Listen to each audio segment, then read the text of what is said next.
Hey everybody, just going to quickly go through this content exploration, which is your opportunity to dive deeper into different media types of videos and articles and some games to play online to learn more about digital literacy and computer science. So while you're reading and watching and listening, think about these two first questions first. What are some things that you're noticing, that you're seeing, that's sparking some new learnings that you're taking away that might be useful to you as a DLCS teacher?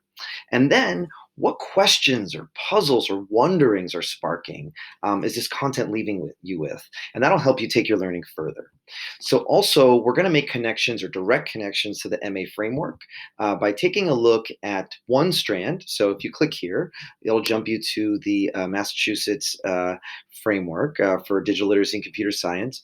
And you can see here that here are the four strands. And take a look at them, and you'll have to find out where are you seeing these strands in the articles or videos that you're watching? And then you'll take a look at one practice also that you can find a connection with in the content. Okay, so here are all the practices, and you can find the connections there. And explain, why do you think this might be important for all students to know or be able to do? Okay, so let's dive into the required media. There's four different ones here that are required. That might be some great resources for you. The first video is a TED Talk, and it really explains digital literacy really clearly. We don't use the word digital literacy a lot in society, so it might seem daunting, but he really makes it clear and will open up your eyes to what it really is all about. Okay, so the next article that you'll be reading is about thinking like a computer, which is trying to get you to think about what is computational thinking. And it's really having the idea of, what does a computer think like? A computer thinks in steps and breaks it down. First this, then that. And that is what computational thinking is all about. And it can take you beyond computer science, and it can just help students do steps for different activities.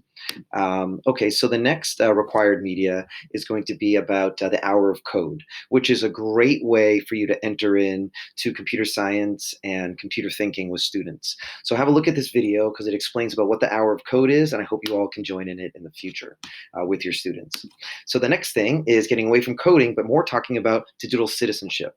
And Common Sense Media is the number one place to go for looking at digital citizenship. So you can take a look at some of these free lessons, and you can pick your grade level. And once you click there, it'll take you in. And I recommend you at least opening up one different lesson, and you can see how easy it is to try and take some of these ideas and then teach it to your students. So it's really all laid out here well and done for you. And there's lots of great articles here that I put here linked as well. But of course, you can take a look at the educator section, and there's a ton of information there. Okay, so the next article, and by the way, the next articles I'm going to show you are not required, but if you look through here and you might be interested in four of these, so choose four because I want you to give you a choice. I actually had a hard time choosing which to show you, but hopefully I was able to find the best stuff. Okay, so the first one's going to be seven pillars of digital leadership, because really we should be moving from digital citizenship into becoming digital leaders. And this is a great article that talks about that. The next thing is going to be just a short video. It's really simple, which is X'd out, about what digital literacy is, if you're still a little bit fuzzy on it. And it's really short so that you can get the idea right away. Okay, so the next resource is about code.org, which is connected to Hour of Code, but it's a little bit different. And they have this great video and a lot of great stuff here about different stats and information, and of course, other resources for you to do. But take a look at this video. It's a really great way to get you to understand what coding could be all about for your students. Okay, so the next resource is ISTE. And ISTE is the global leader in educational technology. And we already have our standards from the MA framework. However, it's really good to see how ISTE's connects with Massachusetts framework.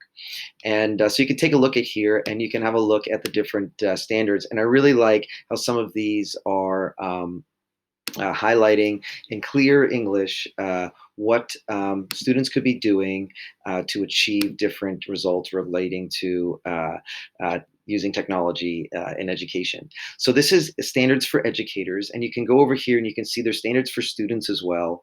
Massachusetts framework doesn't have standards for educators, but they do have standards for students.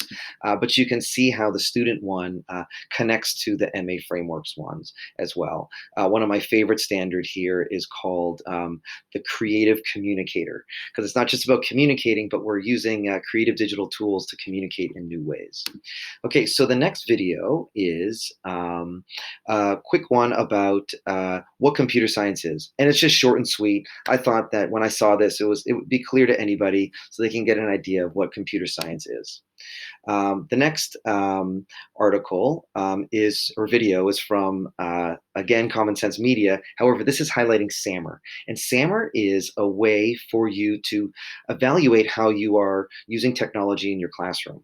So you can see that the S stands for substitution. So you might be just using like a Word document, just like you would use paper, or you augmenting where you're highlighting stuff, or you modifying because you're having them record um, the document, or you redefining it because they're sharing it out online, something that you could never do. So it's a good way to think about how am I using technology in the classroom. Um, and the next one is going to be um, a nice TED talk about digital citizenship. And she talks about three main points that you should consider when teaching students with technology and about digital citizenship. And this article here is from ISTE, and it really helps you to think about what is computational thinking and how does it fit in the curriculum outside computer science, which I found was really interesting. And here is a nice little article also from ISTE about using Scratch. And Scratch is a block programming program so that students can build programs in an easy way. I've seen second and third graders build programs through block coding in Scratch, and it's pretty amazing what they can do at such a young age when they're given this platform. The next article is about computational thinking in primary education and how important it is to teach kids how to break down different ideas into smaller ideas. And that's the way a computer thinks.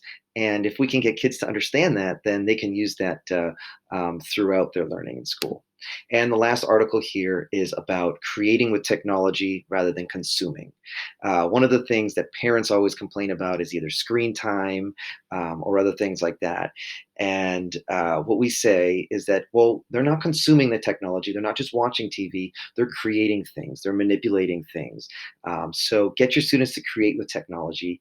And that's what this article is all about. Okay, sorry for the long video, but I just wanted to go through it all with you. And I hope you have a great day.